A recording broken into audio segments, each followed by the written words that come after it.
Palanpur post ઓફિસમાં revenue ticket ગાયબ, છેલ્લા 1 માસથી અરજદારો અટવાયા, જવાબદાર કોણ?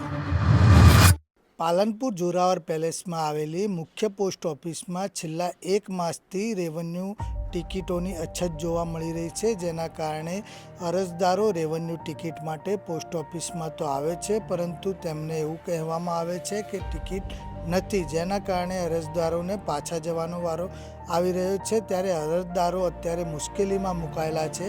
જ્યારે આ બાબતે પોસ્ટ વિભાગનું કહેવું છે કે અમે ટેજરી ઓફિસમાં રેવન્યુ ટિકિટ માટેની માગણી કરેલી છે, પરંતુ આજ દિન સુધી હજુ સુધી પોસ્ટ ઓફિસને રેવન્યુ ટિકિટ ઉપલબ્ધ કરાવવામાં આવી નથી, જેના કારણે અમે અરજદારોને આ ટિકિટ આપી શકતા નથી। આમ બંને ઓફિસોના કારણે અરજદારો અટવાયા છે, તો ઝડપથી આ પ્રશ્નનો ઉકેલ લાવવામાં આવે તેવું અરજદારોમાં માંગ ઉઠી છે। આજે અમે પાલનપુરની મુખ્ય પોસ્ટમાં રેવન્યુ ટિકિટ લેવા માટે આવ્યા હતા, તો કાઉન્ટર પર પૂછતા એમને એવું કહ્યું છે કે મહિનાથી અમે ચલણ ભરીને ટ્રેઝરીમાં આપ્યું છે, પણ ત્યાંથી આપતા નથી। કોર્ટ ફીમાં પણ એક અને 2 રૂપિયાની કોર્ટ ફી છે નહીં, એટલે અત્યારે રોજે રોજ સરકારી કામ માટે રેવન્યુ ટિકિટની જરૂર પડતી હોય છે, પણ અહીંયાથી રજૂઆત થાય છે, અહીંયાથી ચલણ ભરવામાં આવે છે, પણ ક્યાંક સરકારશ્રી અને ટ્રેઝરી વિભાગ દ્વારા સમયસર પૂરતા ન કરતા હોવાથી અહીંયા અરજદારોને હાલાકી થાય છે। રેવન્યુ ટિકિટના સપ્લાય બાબતે અમારી પોસ્ટ ઓફિસમાંથી જનતાને રેવન્યુ ટિકિટ સપ્લાય કરવામાં આવે છે, પરંતુ હાલ કદાચ એની ઉપલબ્ધતા નથી।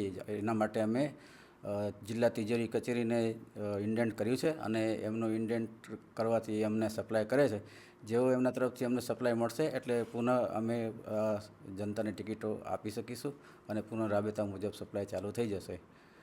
જેવું જ જિલ્લા તિજોરી કચેરી પાસેથી અમને આમાં ટિકિટો મળતી હોય છે અને પોસ્ટ ખાતું એના મારફતે વેચાણ કરતું હોય છે।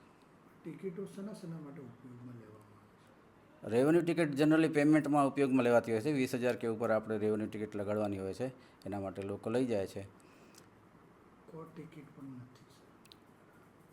કોર્ટ ટિકિટમાં આપણી પાસે જે અવેલેબલ છે વેચાણી એ પણ તિજોરી કચેરી જ સપ્લાય કરે છે, અને જેમાં અમારે મતલબ જે ડિપાર્ટમેન્ટનો એવું છે બે અમારા મુદ્દા છે કે ભાઈ એક ટિકિટ એવી છે કે જેમાં અમને કમિશન રેવન્યુ ટિકિટમાં વગેરેમાં કમિશન મળે છે, બાકી જે કમિશન વગર વેચવાની હોય છે એના મુદ્દે અમે હાયર ઓથોરિટીને જાણ કરેલી છે। ત્યાંથી ડિસિઝન આવશે એ પ્રમાણે એનું વેચાણ જો કહેવામાં આવશે તો કરવામાં આવશે, અન્યથા પછી જે કોઈ હુકમ આવશે એ પ્રમાણે કરવામાં આવશે।